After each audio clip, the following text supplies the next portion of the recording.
college students from coast to coast that are interested in becoming a food and agriculture lawyer. I'm here today to give a few quick tips for those college students that are interested in the profession. For those of you that don't know me, my name is Cari Rincker of Rincker Law. We have offices both in Champaign, Illinois, and also in New York City. I spent a decade of my life actually in New York. Educationally, I actually have an associate's degree in agriculture, a bachelor's degree in animal science from Texas A&M University. I received an advanced degree and a master's in beef cattle nutrition from the University of Illinois, and I did all of that before going to law school at Pace University out in New York. I am the past chairperson of the American Bar Association General Practice Solo Small Firm Committee's Agriculture Law Committee, and I also work with farmers and ranchers all over the country, also agribusiness owners, and increasingly food entrepreneurs. So here are my quick tips for college students that are interested in becoming a food and agriculture lawyer. First, focus on your grades. You need to have good grades to get into law school. My second tip is to take an LSAT preparatory course.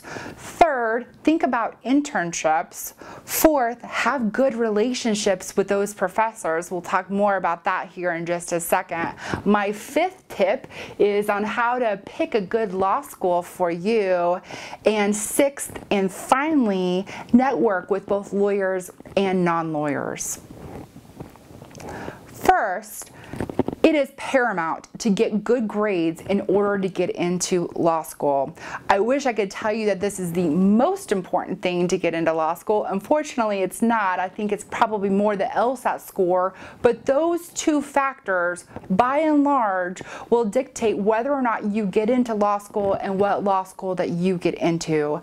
So you have to have good grades, and that is the most important thing. I get a lot of questions from people of different age groups, both at the high school level and college level, on what I should major in. And the answer to that question, major in whatever you are interested in. I have a bachelor's degree in animal science. I sat in a classroom with other students that had a myriad of backgrounds and educational degrees. It does not matter what you study, but whatever you study, you need to get good grades in. My next tip is to take an LSAT preparatory course. And I have no shame in admitting this. I actually took the LSAT twice. The first time that I took the LSAT, I studied at a local coffee shop, actually here in Champaign-Urbana, where I was in graduate school at the time, and I did not do very well. I am not talented when it comes to those standardized tests, and I'm here to tell you, unfortunately, the world is run a little bit with standardized tests. It is a very important test in order for you to get into law school. So the importance of that cannot be undervalued. The second time that I took the LSAT, I invested in a Kaplan course, and my score went up about 4 points the second time around. And to be honest with you, I probably should have put a little bit more energy into that LSAT preparatory course. So that would be my biggest advice for those of you that are interested in becoming a food and agriculture lawyer, is really focus on that LSAT. Take that LSAT preparatory course and to do the best that you can on that standardized test. My third biggest piece of advice for college students that are interested in becoming a food and agriculture attorney would be to think about internships. And that does not need to be an internship that's at a law firm or something to do with law and policy. Law schools love diversity, and that not only in terms of education, but also in terms of experience. One of my internships is I worked for a beef cattle association in Bozeman, Montana, helping them with their junior scimitar program. Just do an internship that makes sense for your interests and also for your program. My next tip for college students would be to have good relationships with your professors. I was an adjunct professor at New York University teaching undergraduate food law, And very recently, I had a student of mine reach out for a letter of recommendation from me so she could apply to law school. Those professors can be invaluable to help write letters of recommendation for you, not only for a future job, but also for that law school application. I have a few tips from that experience that I would like to share with you for those of you that might be asking professors for those letters of recommendation. First, give that person a lot of lead time, right? Lawyers like me, we're juggling a lot of busy clients, busy caseload, and so don't come to us and ask for a letter of recommendation and say, hey, by the way, I need this in 2 days. So make sure you're asking for that letter of recommendation well in advance. Second of all, remind that professor how you did in that class. Hopefully now, as a college student, you're making yourself memorable and you're building that relationship with that professor so they remember you. But when you reach out to them later on in life, make sure to remind them, I took XYZ class during this semester. This is how I did. If you remember, I did XYZ in your class. These are great reminders for the professor. I also had a student that gave me not only her resume, but she also gave me a list of her qualifications on why she wanted to go to law school, some things about her, the fact that she's hardworking, she's driven, she has that intellectual horsepower, etc. And I really appreciated that in terms of me writing that letter of recommendation for her. And finally, please follow up and express your gratitude. I am a daughter of an instructor myself. My father was a teacher at Lakeland College, and I remember distinctly leaving a banquet at 8:30 at night, and he had to go back into his office to write letters of recommendations for students. So professors are doing this out of the kindness and the support of their students, oftentimes after work or on weekends. So make sure to please express your gratitude for those professors. My next tip for college students is in choosing a law school is to pick the law school that's right for you, okay? And I know that the focus of this video is for food and agriculture law, and I'm here to tell you that you can be a food and agriculture lawyer if you attend any law school in the country. It does not matter which law school that you attend, you can still have a successful career as a food and agriculture attorney. That being said, there are a few programs around the country that focus in this area of the law, specifically Drake and also the University of Arkansas.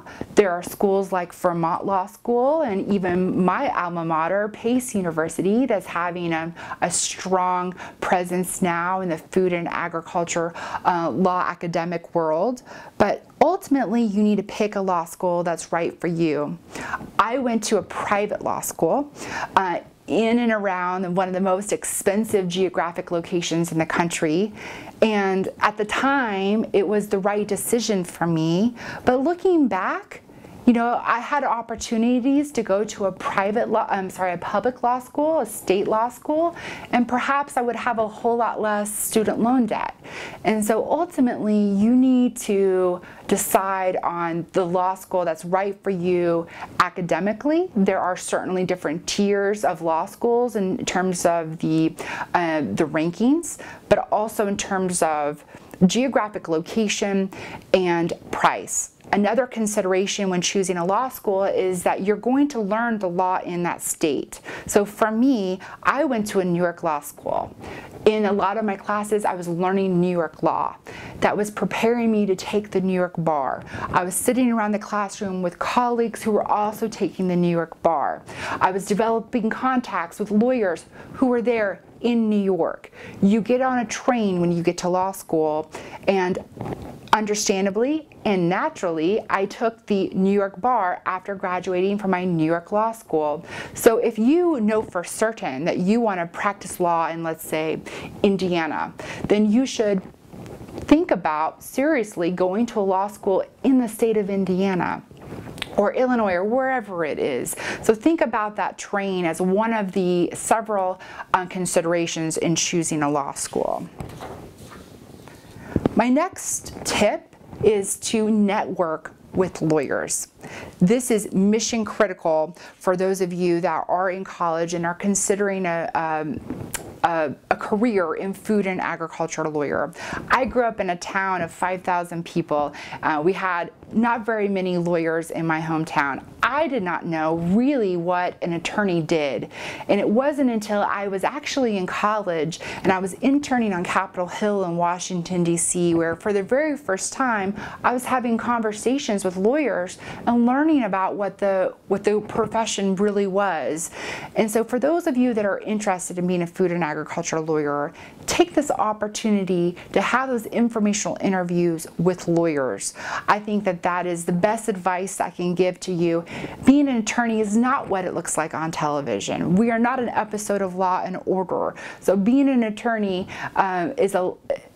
I sit behind a computer screen a lot. I do legal research. I'm on the phone with clients. I'm meeting with clients, and take the time to get to know lawyers who are food and agriculture lawyers to make sure that it is the right career choice for you. My next tip for college students that are interested in being a food and agriculture attorney are to start building those connections now. I have clients today that I went to college with, or I have referral sources from people that I went to college with. Those professors or people that I met during that period of my life have been invaluable connections to me. So take the time to really deepen those relationships with the people that are around you right now. For those of you that are interested in becoming a food and agriculture attorney, feel free to contact me. My email is cari@rinkerlaw.com. You can also visit my website at rinkerlaw.com, and it has the links to my myriad of social media platforms that you can connect to me with, including Instagram, Facebook, LinkedIn, YouTube, and even Snapchat. See you there.